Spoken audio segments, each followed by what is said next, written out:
Alright, so in this problem, we are given the initial height, which is 12.10 meters, and the initial velocity, which is 11 meters per second, and we're also given the angle, which is 0 degrees. And we're asked to solve for the horizontal distance.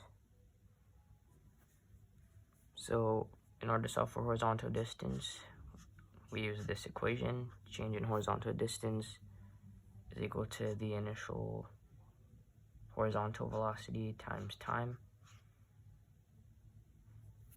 But we obviously don't know what time is, so in order to solve for time, we can go ahead and use this equation. The final y height is equal to the initial y height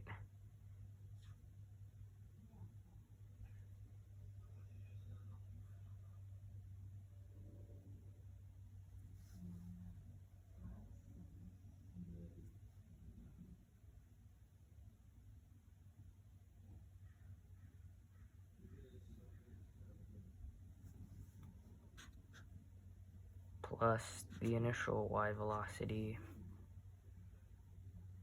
times time minus 1/2 times g times t squared. And the initial y component of the velocity is equal to 0 because the angle is 0.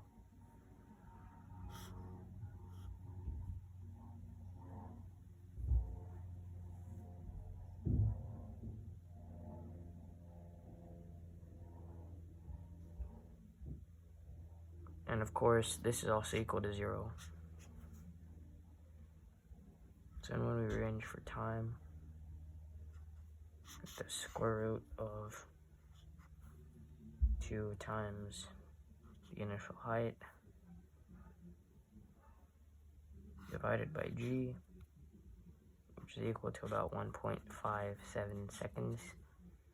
And then you plug in this value back in for t, which would then give you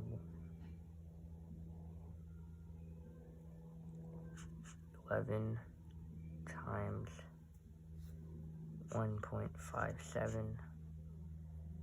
This is equal to 17.3.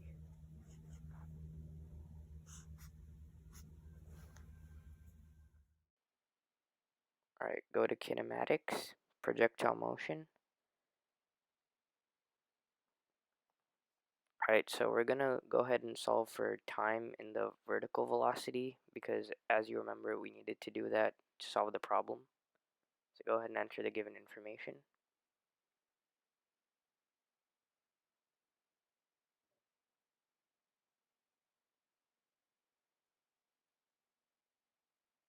And since we don't have the vertical component for the initial final velocity, just make sure to enter n.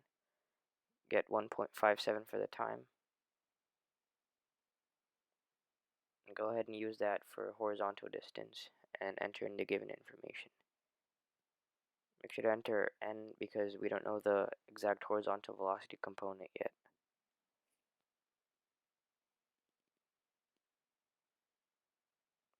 And get an answer of 17.27, which is close to our answer of 17.3 when you round it to